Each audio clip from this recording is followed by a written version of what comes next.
그리스도입니다. 아마 우리 랩런트들도 그렇고 선생님들도 그렇고 다 마찬가지일 거예요. 뭔가 잘하고 싶은데 능력이 없는. 다시 말하면요, 예전에 저와 같이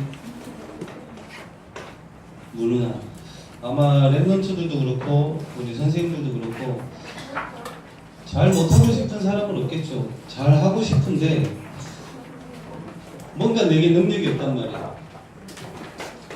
하나님의 능력이 필요한데 언제 하나님의 능력이 언제 나타나는가? 나타나는가?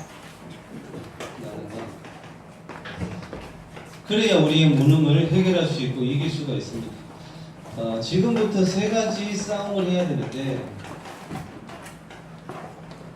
그래야 우리의 한계를 넘어서 하나님의 능력을 맛볼 수 있고 내가 하는 게 아니라 하나님께서 하시는구나를 알 수가 있는데, 세 가지 싸움 중에 첫 번째가 자신과의 싸움입니다. 사람과 싸우는 게 아니라 자기 자신과 먼저 싸워야 되는데, 성경에는 요한복음 8장 32절에 진리를 알지니 진리가 너희를 자유케 하리라 그랬습니다. 그러니까 뭔가에 묶여있단 말이에요. 우리 랩런트들도 그렇고 우리 어른들도 마찬가지죠.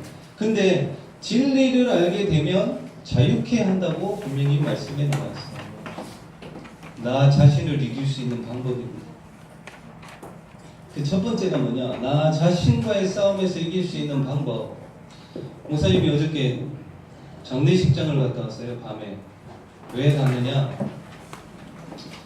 일본에서 유학하고 있는 친구인데 이 친구가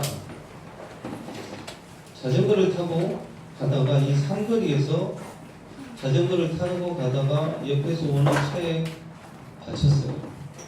외상은 없어요. 별로 다친 데가 없는데 부딪히면서 떨어지기를 머리가 먼저 팍 떨어졌고요. 이틀 만에 뇌사 판정을 받고 산소호흡기를 뗐대요. 이제 부모님이 울산에 계신데 일본으로 넘어가서 직접 이렇게 산소호흡기를 뗐다고 하더라고요. 문제는 제가 저분들을 몰라요. 부모님도 모르고 저 친구도 몰라요. 근데 왜 갔느냐? 우리 랩런트 때문에 갔어요. 이 친구가 자전거를 타고 왜 가고 있었냐면, 우리 교회 랩런트가 그 일본에 있는 학급에 있는 단톡에다가 자기가 지금 전철비가 없으니까 누가 한 명 나와서 나 좀 데리고 가주라 했는데 이 친구가 나간 거예요. 자전거를 타고 가다가 우리 랩런트 데리러 가다가 그 차에 갇혀서 죽었거든요. 이 랩런트한테 그랬어요.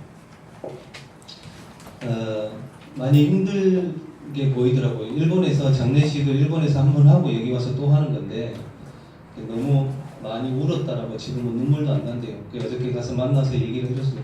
그 친구 보고 산소호흡기 나도 떼봤다. 우리 어머니 돌아가셨을 때 뇌사 상태로 계셔가지고 나도 떼봤는데 그때는 너무 원망스럽고 하나님이 원망되어지고 너무 힘들었다. 많은 사람들이 와서 위로를 해줬는데 솔직히 말하면 힘이 안 되더라. 그런데 하나님께서 힘주시고 위로해 주시더라. 그러면서 얘기를 했죠.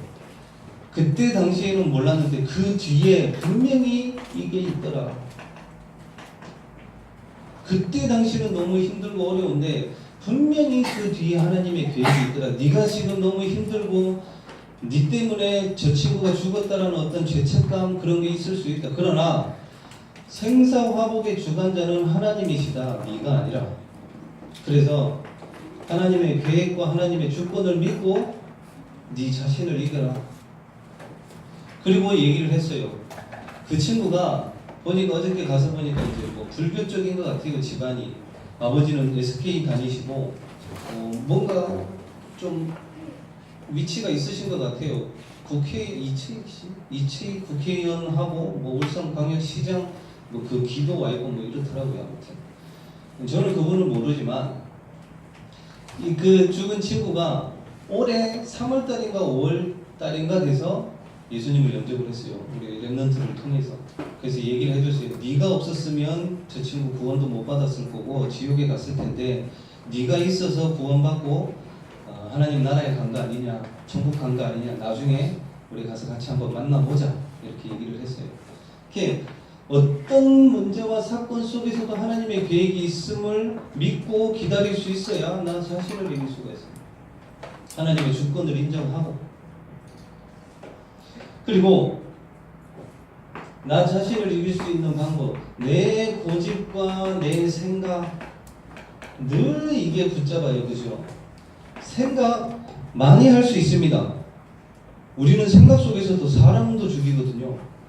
그럴 수 있어요. 사단이 주는 생각, 하나님이 주시는 생각, 내 생각 많이 할 수 있지만 그 생각이 결정돼서 내려가는 게 마음이에요. 그 마음이 결정되면 행동으로 움직입니다. 그래서 빌립보서 4장 6절 7절을 가지고 기도해야 되는 이유가 그거예요. 내 마음과 생각이 지켜지지 않으면 많은 생각 속에서 나쁜 것이 결정되어지면 마음으로 내려가면 그게 행동으로 나와버린단 말이에요. 이것을 이길 수 있는 방법, 강단 말씀이에요. 다른 거 없어요. 강단 말씀과 기도 수첩 속에서 나를 이길 수가 있습니다. 이번 주에 수요일이죠. 재판을 가봤어요. 목사님 생전 처음으로 법원에 가가지고 증인 방청석에 앉아 있어 봤어요. 앞에는 판사 계시는 분이 있고 여기는 검사 있고 여기는 변호사분 계시는 변호인석이 있고 여기 증인석이 있고 이렇게 방청석이 있더라고요. TV나 영화에 보면 나와 있잖아요. 여기 앉아 있는 사람들 막 변호하고 검사 나와서 얘기를 하고 뭐 증인 나와서 얘기하고 판사가 뭐 형량 때리고 이렇게 얘기를 하는데 이제 긴장돼가지고 그렇게 갔죠. 증인석으로 갈 수 있겠다라는 생각을 가지고 박강선 전도사님하고 같이 가가지고 나름 준비했어요. 뭐라고 얘기를 할까 증인석에 가가지고 처음부터 있었던 일들 쭉 생각을 하고 박강선 전도사님도 나름대로 생각을 해서 왔더라고. 근데 재판이 5분 만에 끝났어. 그 전에 보니까 와가지고 그 범죄를 저지른 몇 분이 한 대여섯 분이 와가지고 판사가 형량을 딱 때리고 바로 나가더라고. 1분도 안 돼가지고 당신은 마약을 어떻게 했고 전과도 있고 이러니까 당신은 3년 감옥에서 삽니다. 나가십시오. 이게 끝이에요. 그러니까 한 5, 6분이 그렇게 나가고 그 어머니가 나왔어요. 나와가지고 판사가 이렇게 쭉 보더니 변호사분이 판사분한테 얘기를 해요. 이제 이분은 정신병력이 있고 지금 정신병원에서 치유를 받다가 이렇게 된 거다. 이렇게 진단서랑 이렇게 얘기를 했어요. 그 변호사 1분만 했어요. 1분. 변호하는데 1분만 하고 330만 원 받거든요. 이 변호사는 1분만 하고 이 판사분이 참고하겠습니다 하고 아들 전화번호 적고 가세요 하고 재판 5분 만에 끝났어요. 너무 허무한 거예요. 우리는 증인석에 가가지고 무슨 얘기를 할까 이렇게 고민하고 다 하고 갔는데 5분 만에 재판 딱 끝나고 그냥 나왔단 말이에요. 이분이 이 어머니가 3주 전이죠. 3주 전에 그때 강단 말씀이 뭐였냐면 기억날 거예요. 영적 이탈, 영적 포기, 영적 지속. 결론에 뭐라고 말씀이 나와 있느냐? 죽어 있고 어려움 당한 사람들을 살려내라. 그 말씀 잡고 이 어머니 감옥에 갔어요. 제가 그날 감옥에 가가지고 이 말씀 붙잡고 그 짧은 5분 동안 복음 전했어요. 복음 전하고 이분이 예수님을 영접을 하시고 그 다음 주에 박강선 전사님하고 아들하고 어머니를 면회를 갔는데 저는 못 봤는데 아들하고 박강선 전사님이 한 얘기예요. 어머니 얼굴이 싹 바뀌었거든요. 어머니 얼굴 싹 바뀌고 이 어머니가 뭐라고 말씀을 하셨느냐, 제가 하나님 앞에 죄인입니다 이렇게 얘기를 하고 그 감옥 같은 방 쓰는 사람들을 놓고 기도하고 있다고 하네요. 그러면서 어저께 박강선 전사님하고 아들하고 또 갔는데 그 어머니가 그랬대요. 집을 팔았냐고. 팔았다고 이렇게 얘기를 했대요. 그러면서 이 어머니가 뭐라고 하냐, 잘했다고. 그 집 팔라고 나는 진짜 우리말로 별별 짓을 다 했거든요. 그 집 한번 팔아보려고. 근데 이 어머니는 이제 와서, 그때는 그렇게 안 판다고 얘기해놓고서 이제 와서 잘 팔았다고. 집을 또 새로 구했냐? 그래서 교회 근처에 집 하나 구해놨습니다. 지금 이렇게 같이 살고 있습니다. 얘기를 하니까 어머니가 하시는 말씀이 내가 여기서 나가면 아들과 같이 교회 갈 거다고 자기도 예배 드리겠다라고 이렇게 얘기를 하더래요. 제가 뭘 봤느냐, 저는 듣기만 했잖아요. 복음 전하고 나서 그 뒤로 한 번도 못 갔거든요. 강단 말씀이 어떻게 성취되어지는지 예레미야 33장 1절에서 9절 말씀 이거 붙잡고 계속 갔거든요. 너는 내게 부르짖으라 내가 내게 응답하겠고 네가 알지 못하는 크고 은밀한 일을 보이리라. 그리하면 그 성읍이 치료되어지고 낫게 할 것이며 처음과 같이 다시 세울 것이며 무슨 말이에요? 하나님의 형상을 회복하시겠다라는 거잖아요. 그러면서 뭐라고 그래요? 나의 기쁜 이름이 되어지고 찬송이 되어지며 내가 너희에게 베푼 복을 통하여서 평안함을 통하여서 두려워하며 떨리라 허답이 무너진다라고 분명히 말씀하셨잖아요. 그대로. 그래서 우리 자신을 이길 수 있는 방법이 뭐냐? 내 고집, 내 생각 내려놓고 강단 말씀과 기도 수첩을 따라가면 나 자신을 이긴다니까요. 좀 미안한 거는 있어요. 우리 강선 전도사님한테. 왜 미안하냐면 지난주 화요일인가요? 밤에 잠을 자는데 이제 밤은 따로 자니까 잠을 이렇게 딱 자는데 배에서 뭐가 이렇게 올라오더래요. 뭐가 올라와가지고 느낌이 이상해서 손으로 딱 잡았대요. 잡았는데 뭔가가 자기 손을 이렇게 감싸더래요. 감싸가지고 놀래가지고 딱 일어나 봤더니 어디 갔어? 영상 밑에 손으로 싹 감기더래요. 그래가지고 확 던졌는데 저것들이 광선 전도사님이 하는 말이 있어요. 목사님 지리는 발이 많으니까 방바닥에서 싹싹싹싹 하는 소리가 들리더래요.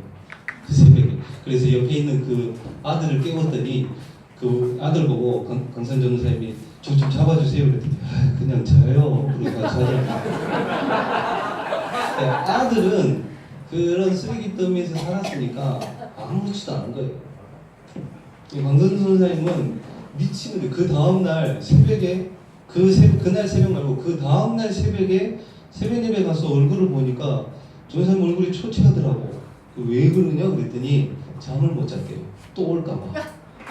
이제 뭔가 이렇게 바람에 이렇게 살결이 건드려도 이렇게 깜짝 놀랐대요.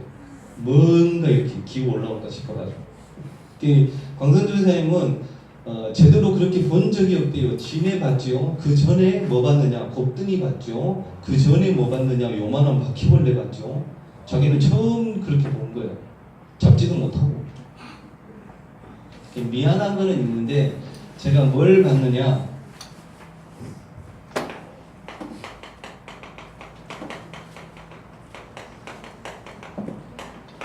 진해와의 싸움 말고 벌레와의 싸움 말고 이거와의 싸움에서 승리하는 것을 봤어요. 언제 봤느냐?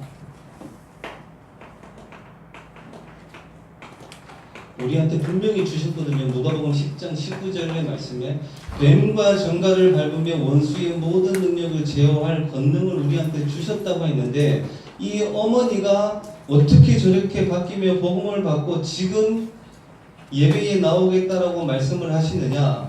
광선 전도사님하고 이 아들하고 집에서 매일 예배드려요. 그것도 복음 편지 가지고 녹취하고. 이 아들이 어머니가 그 바뀐 모습을 딱 보고 나서 그날 밤부터 예배드리는 자세가 달라지더래요. 지금은 뭐라고 하느냐? 광선 전도사님 보고 뭐라고 그러냐? 전사님 영적 싸움 해야 되겠네요. 이런 얘기를 한대요. 이 광선 전도사님은 볼 때마다 헉하는 거예요. 제가 감사한 거는 뭐냐? 그 어머니도 감사하지만 그 어머니의 바뀐 모습을 보는 아들과 광선 전도사님이에요. 아, 하나님의 능력이 이런 거구나 체험을 하는 거죠. 있어야 되잖아요. 우리의 능력이 아니라 하나님의 능력을 체험하고 하나님의 능력이 있어야 모든 한계들을 뛰어넘는데 두 사람은 보고 있어요. 목사님 지난주 좀 우리 애들이니까 그냥 얘기합시다. 눈탱이가 밤탱이가 됐었어요. 지난주에 이렇게 띵띵 부어가지고 눈 시커멓고 눈 안에 혈관 터지고 이래가지고 그 다음날 다친 그 다음날 아침에 삼정병원을 갔어요. 그것도 양복 입고 눈 안 가리고 그냥 이렇게 갔거든. 사람들이 이렇게 슬슬 피하더라고요. 너무 무섭게 그러니까. 근데 주일날 이분 일을 도와줬던 우리 교회 집사님이 저를 보고 아들을 봤어요. 둘을 딱 세워놓고 보더니 이 집사님 하시는 말씀이 목사님 아들 상태보다 목사님 상태가 더 안 좋네 이러더라고요. 아들은 너무 많이 바뀐 거예요. 심지어 2-3주 전에 마더스 병원에 갔더니 의사 선생님이 이분 보고 그랬대요. 이제 아침 약 끊어도 됩니다. 지금 아침 저녁으로 정신과 약을 먹고 있었는데 지금 아침 약은 끊었어요. 그게 왜 그러느냐? 요거예요. 말씀이 계속 들어가니까 사람 각인이 바뀌고 하나님의 능력을 체험하니까 바뀌는 거예요. 그래서 매일 예배, 다시 말해 매일 메시지 듣는 거 여기서 이기는 방법입니다. 아들하고 강선준 선생님이 뭐 대단한 게 하는 게 아니라 그냥 같이 매일 메시지 들은 것밖에 없어요. 근데 그 어머니가 계신 곳, 어머니 개인에게 있던 흑암이 꺾여버린 거잖아요. 사단과의 싸움에서 이길 수 있는 방법 요거예요.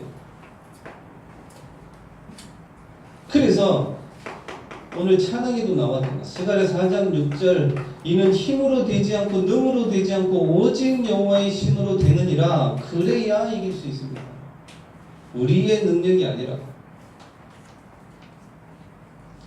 예수님께서 오신 이유도 그렇게 말씀하시잖아요.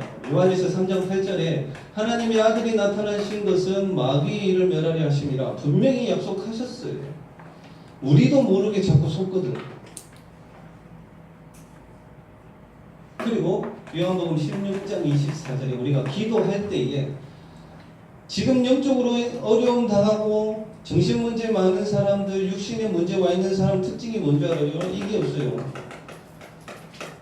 근데 뭐래요? 이 속에 지금까지 너희가 구하지 아니하였으나 구하라 그리하면 받으리니 너희 기쁨이 충만하리라. 평안하게 된다라는 거예요. 그래야 사단이 틈을 타지 못하지요. 그리고 세 번째로 세상과 싸워라. 그래야 하나님의 능력이 나타납니다. 거기에서 가장 중요한 거 잠언 3장 5절 6절 내 명철을 의지하지 말라. 너는 범사의 그를 인정하라. 그리하면 내 길을 지도하시리라. 세상 나가서 하나님의 인도를 받아야죠. 그래야 이깁니다.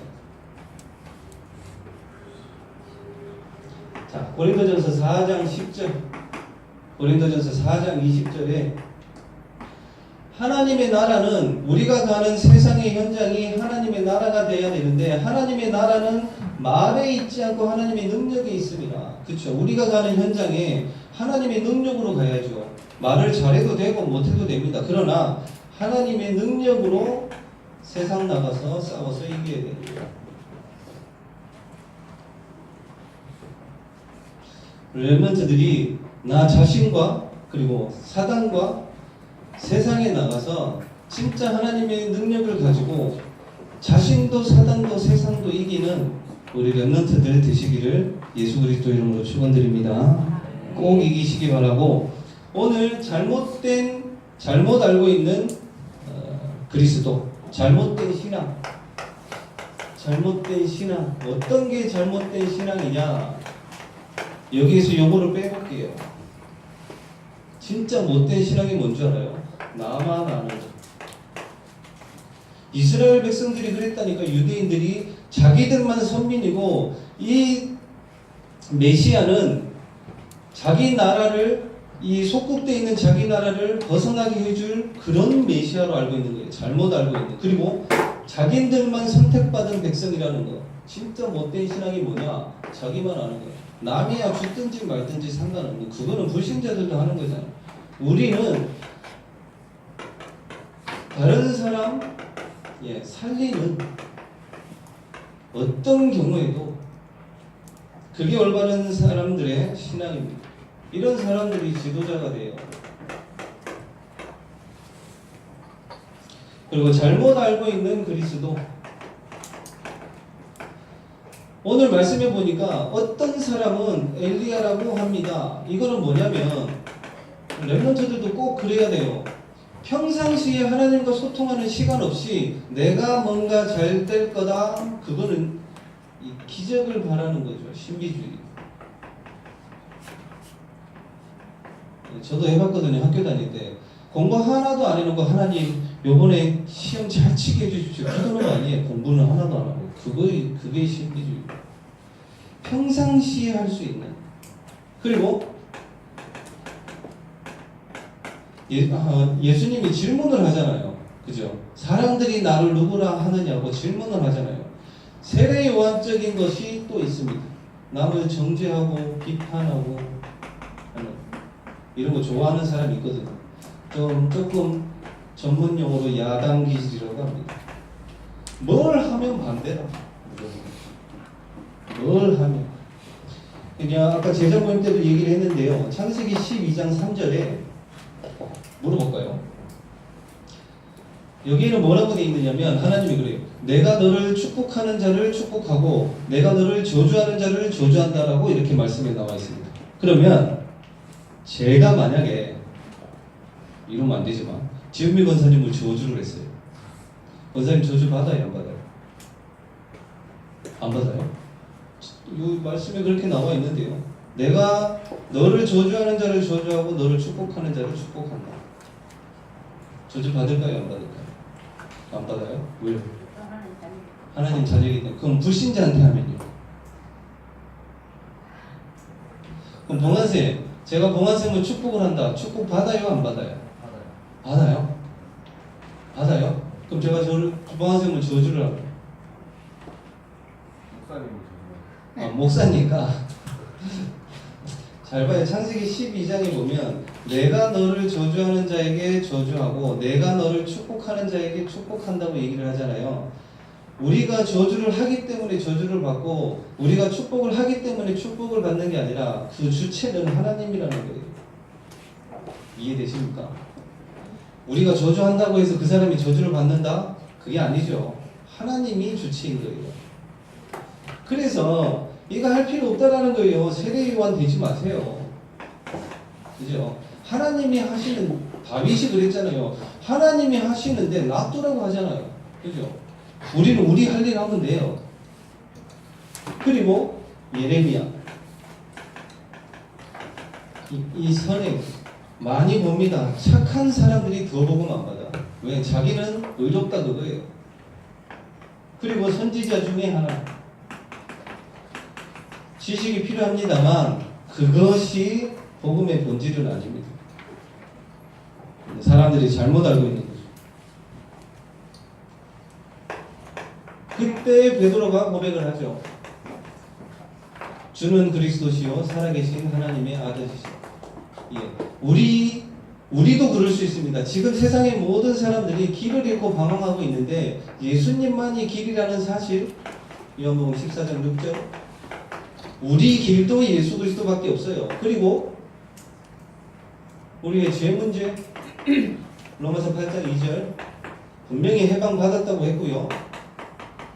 이 사단 문제, 아까도 말씀드렸듯이 요한일서 3장 8절 사단에게 붙잡히면 사람이 무슨 짓을 할지 모릅니다.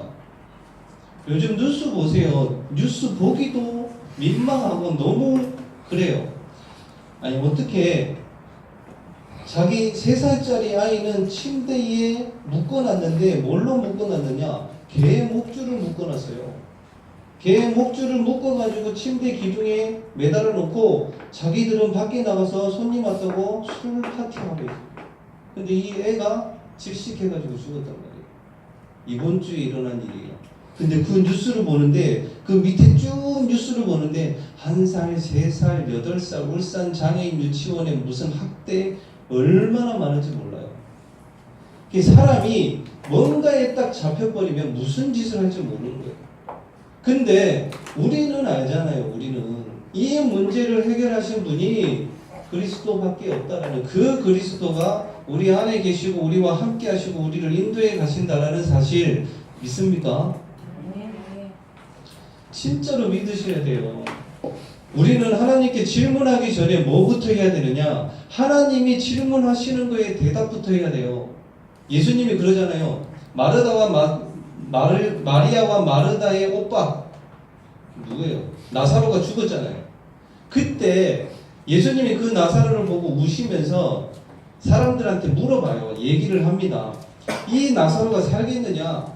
요한복음 11장 25절 26절에 그렇게 되어 있잖아요. 나는 부활이요 생명이니 나를 믿는 자는 죽어도 살겠고 무릇 살아서 믿는 자는 영원히 죽지 아니하리라 하면서 끝에 뭐라고 말씀하셨냐면 이 사실을 네가 믿느냐? 이렇게 질문을 하셨어요. 그죠? 그때 대답이 마리아가 네 그러하외다. 주는 그리스도시고 살아계신 하나님의 아들이심을 믿습니다. 이렇게 고백을 해요. 우리는 항상 질문하기 전에 하나님께서 나에게 질문하는 것부터 대답해야 돼요. 믿느냐 말이에요. 이 사실을. 그리고 그리스도를 아는 자의 축복, 아는 만큼 분명히 나옵니다. 고린도전서 3장 16절은 교회를 세운다고 되어 있어요. 나도 교회고 다른 사람도 교회를 세울 수가 있는 거예요. 그리스도를 아는 만큼. 그리고 흔들리지 않는 반석과 같이, 그리고 음부의 권세가 이기지 못하는 교회들을 세운다고 하셨고 천국 열쇠를 주셨다고 하셨습니다. 여러분들이 기도하는 거 아무것도 아닌 것 같죠? 아무것도 아닌 게 아니더라고. 저는 그래요. 새벽 예배 가기 전에 집에서 일어나가지고 비몽사몽간에 잠깐 2분 기도해요. 2분. 하나님 오늘 하루 일정 하나님이 책임져 주시고 하나님이 힘 달라고, 그리고 가는 것마다 사람 살리게 해달라고 2분 기도해요. 2분. 뭐라고 합니까? 너희가 땅에서 무엇이든지 매면 하늘에서도 매일 것이요 너희가 땅에서 무엇이든지 풀면 하늘에서도 풀리리라고 하셨어요. 우리가 이 땅에서 기도할 때에 그게 무슨 말이에요? 우리가 여기에서 흑암을 결박하는 기도를 하면 하늘에서도 매일 것이요 우리가 이 땅에서 풀면 하나님께서 주의 천사를 파송하셔서 돕는다고 하시잖아요. 그게 우리의 신분이에요. 물론 어저께 핵심 때 유 목사님이 말씀을 하셨어요. 하나님의 능력이 언제 나타나느냐? 물론 자신과 사단과 세상과의 싸움에서 이겨야 되는데 그 이길 수 있는 방법이 3시간을 가져라. 3시간. 그 첫 번째가 집중. 이거는 신자든 불신자들 다 마찬가지인 것 같아요. 집중하는 시간이 없으니까 뭔가에 집착하게 됩니다. 중독되는 사람들의 특징이 집중하는 시간이 없어요. 집중하는 시간을 가져라. 그래야 한계를 넘어선다고 하셨어요. 그러면 하나님의 능력이 나타나는 거죠. 나는 한계가 있는데 그것을 넘어서게 된다니까요. 두 번째가 치유의 시간. 세상에 제일 문제 많은 사람이 어떤 사람인 줄 알아요? 나는 아무 문제 없다라고 하는 그 사람. 치유의 시간 필요합니다. 마지막에 얘기하겠지만, 그리고 이 2가지 시간이 있잖아요. 24시 기도 돼요. 내가 막 기도하려고 하지 않아도 이게 되면. 그래서 우리 렘넌트들은 아침에 잠깐 짧게 기도합니다. 하나님 오늘 하루 힘을 주시고 승리할 수 있는 하루가 되게 하시며 속지 않도록 해주십시오. 아침에 일어날 때 이 기도만 해요. 다른 거 안 해도 되니까. 진짜로. 하나님 오늘 하루를 살아갈 수 있는 힘을 주시고 승리할 수 있도록 하시고 속지 않게 해달라고. 짧게. 그 다음 점심 때는 여러분들 지금 아직 달란트 못 찾았잖아요. 많은 사람들의 소리를 듣고 보세요. 친구들, 선생님들 보면 뭐가 발견이 되어지만 진짜로 본다라면 사명 발견되어집니다. 이걸 보고 달란트라고 해요. 내가 무엇을 해야 될지가 보인단 말이에요. 그리고 밤에는